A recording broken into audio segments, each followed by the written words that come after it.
Greenpeace approached us a few months ago asking us if we, IATP, would be interested in writing about what the impact of the CETA, the Canadian-EU Free Trade Agreement, would be on farming, on food in Europe.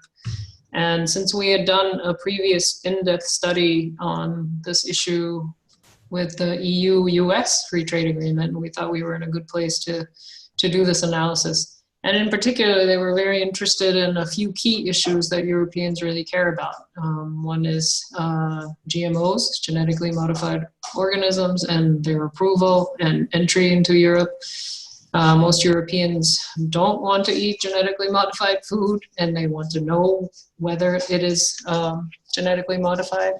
In their grocery store, they want labels on this stuff. In addition, there's a serious concern about animal welfare in Europe. I would say that although animal welfare activists here want still stronger rules for food animal production, Europe has by far some of the strongest standards in the world. And they wanted to know what the implications for that would be, and in particular around cloning in meat processing and meat production.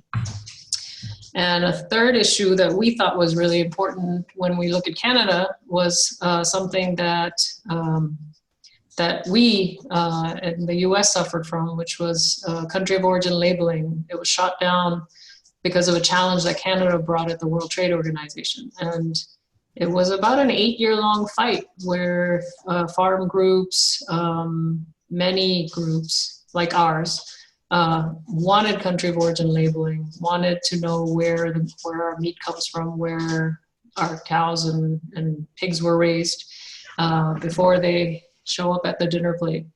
And this is something that is expanding in the EU. The EU has a very similar law to us. And now that the EU is opening up its market to Canadian pork and beef, they've expanded their quotas. I think Canada will have more of an interest in paying attention to their country of origin law. And CETA goes further than that, right? CETA also has other provisions like the investor court system, which currently, as of today, when CETA goes into force, is not part of the implementation process. But ultimately, after each EU member state ratifies it, or doesn't ratify it, if all the member states ratify CETA, then this investor court provision will come into force. And that's basically corporations being able to, agribusiness being able to directly sue governments in the EU who have investments in the EU, Canadian investors who feel like new and more cumbersome rules that prevent their profits, should be challenged.